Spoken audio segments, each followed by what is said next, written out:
This video will show you how we use lattice multiplication to multiply decimal numbers.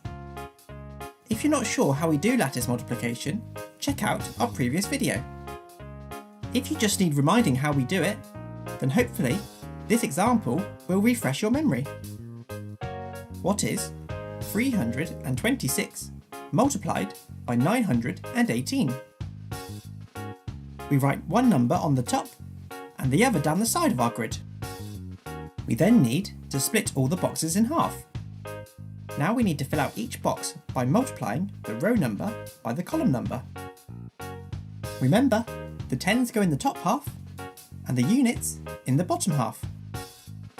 So, 3 times 9 is 27, 2 times 9 is 18, and 6 times 9 is 54. In the next row, we have 3 times 1, which is just 3, so remember to write a 0 in the tens half. 2 times 1 is 2, and 6 times 1 is just 6. And then finally, 3 times 8 is 24, 2 times 8 is 16, and 6 times 8 is 48. Once all the boxes are filled in, we just need to add up the diagonal columns. We have 8, 16, 12, 19, 9, and 2. Okay, so 326 times 918 is 299,268. Okay, now let's introduce some decimals into these numbers. Let's say that we want to work out 3.26 multiplied by 91.8. So, in our lattice, we have a decimal point here and here. Notice that the lattice isn't going to change.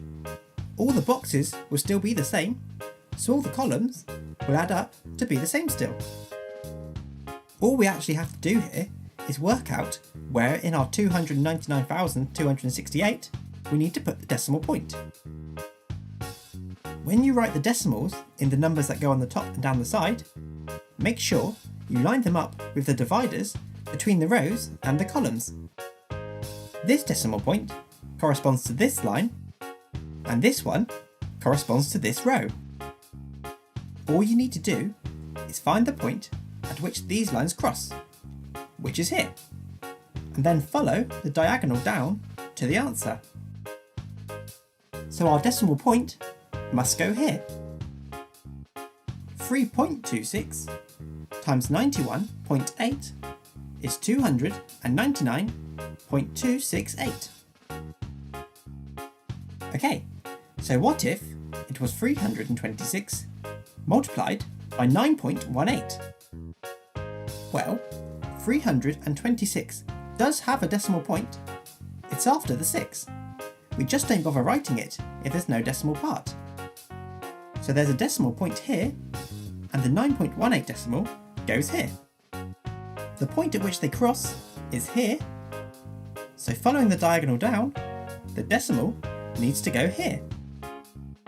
326 times 9.18 is 2,992.68.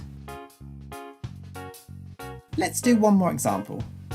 0.326 times 91.8.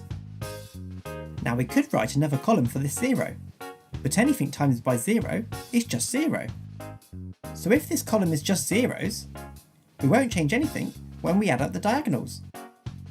For that reason, we don't need to write the 0, but just put the decimal point here.